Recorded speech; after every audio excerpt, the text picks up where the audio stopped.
நீதிமன்றம் வழங்கியுள்ள தீர்ப்பு வரவேற்கத்தக்கது என்று எதிர்க்கட்சித் தலைவர் எடப்பாடி பழனிசாமி தெரிவித்திருக்கிறார். மேலும் மக்கள் மன்றத்தில் இந்த வழக்கு குறித்து ஸ்டாலின் மாடல் அரசு மீது நிலவும் முக்கியமான கேள்விகளுக்கு இன்னும் விடை கிடைக்கவில்லை என்றும் இபிஎஸ் தெரிவித்திருக்கிறார். அதனை அண்மை செய்தியாக பார்க்கிறோம். மேலும் வழக்கில் முதலில் கைது செய்யப்பட்ட ஞானசேகரன் உடனடியாக விடுதலை செய்யப்பட்டது ஏன், விடுதலை மற்றும் மீண்டும் கைதுக்கு இடையில் என்ன நடந்தது என்றும் அவர் கேள்வி எழுப்பியிருக்கிறார். விவரங்களை செய்தியாளர் ராஜேஷ் வழங்க கேட்கலாம். ராஜேஷ், எடப்பாடி பழனிசாமி என்ன தெரிவித்திருக்கிறார், விவரங்கள் என்ன? வணக்கம். அதிமுக பொதுச் செயலாளரும் தமிழக எதிர்க்கட்சி தலைவரும் ஆன எடப்பாடி கே பழனிசாமி அண்ணா பல்கலைக்கழகம் விவகாரம் தொடர்பாக உயர்நீதிமன்றம் அளித்திருக்கக்கூடிய தீர்ப்பிற்கு வரவேற்பு தெரிவித்திருக்கிறார். மேலும் இது தொடர்பாக அவர் தனது எக்ஸ் தளத்தில் நாட்டை உலுக்கிய அண்ணா பல்கலை பாலியல் வழக்கில் நீதிமன்றம் இன்று தீர்ப்பளித்துள்ளது.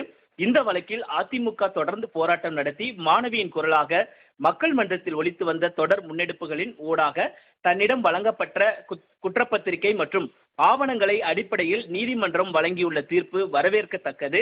இருப்பினும் மக்கள் மன்றத்தில் இந்த வழக்கு குறித்து ஸ்டாலின் மாடல் அரசு மீது நிலவும் முக்கியமான கேள்விகளுக்கு இன்னும் விடை கிடைக்கவில்லை. இந்த வழக்கில் முதலில் கைது செய்யப்பட்ட ஞானசேகரன் உடனடியாக விடுதலை செய்யப்பட்டது ஏன், விடுதலை மற்றும் மீண்டும் கைதுக்கு இடையில் என்ன நடந்தது, ஞானசேகரன் விட்டு படுக்கை அறையில் அமர்ந்து பிரியாணி சாப்பிடும் அளவிற்கு நெருக்கமாக இருந்த ஸ்டாலினின் அரசின் அமைச்சர் மற்றும் சென்னை துணை மேயர் இந்த வழக்கில் விசாரிக்கப்படாதது ஏன், எஸ்ஐடியில் பணியாற்றிய டிஎஸ்பி ராகவேந்திரா ரவி ராஜினாமா செய்தது ஏன், உயர்நீதிமன்ற உயர் அதிகாரிகள் அழுத்தம் என்று வந்த செய்திகளுக்கு என்ன விளக்கம், இவை எல்லாவற்றையும் விட மிகவும் முக்கியமான இந்த வழக்கின் மூல கேள்வியான யார் அந்த சார் என்ற கேள்வி இன்னும் அப்படியே இருக்கிறது என்று அவர் குறிப்பிட்டிருக்கிறார். மேலும் யாரை காப்பாற்ற இந்த வேகம், பாதி நீதியால் தப்பிவிடலாம் என்று எண்ணினால் அந்த எண்ணம் ஒருபோதும் ஈடேறாகாது. காலம் மாறும், காட்சிகள் மாறும். விரைவில் அதிமுக ஆட்சி அமையும். அந்த சார் யாராக இருந்தாலும் கூண்டேற்றப்படுவார்கள்.